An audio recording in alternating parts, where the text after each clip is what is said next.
Passchendaele. Talk about a battlefield. Oh. There never was and never has been and never will be another earth like Passchendaele, another few miles of earth like Passchendaele. I can't see it. It was one mass of shiny dirt and water, sluts as we call it, One mass for miles. And bits of duckboards on, broken aeroplanes, rifles, wagons. Oh dear me, what a place.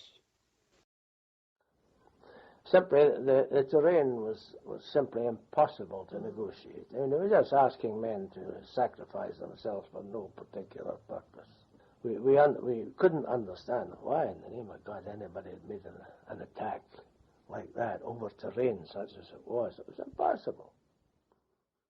Passchendaele was even worse. It was like being in a swimming pool.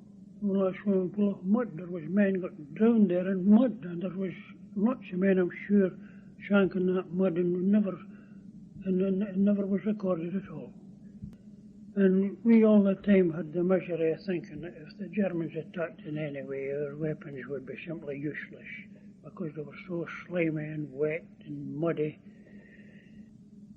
It would be impossible for me to exaggerate the state of our misery. It was beyond belief. It was absolutely terrible, and ration parties coming up at night with rations for us either got cut down or lost so many men or lost their way and all this sort of thing that we got nothing to eat, and we'd long since drank all the water in our water bottle, and it was sheer misery.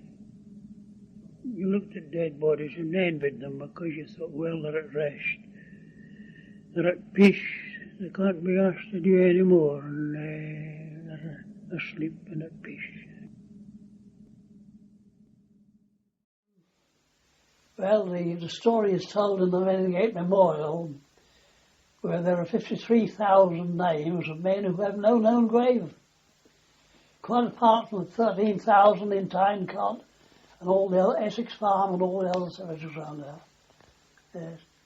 The slaughter was fearful, really. Men just drowned and buried in the mud.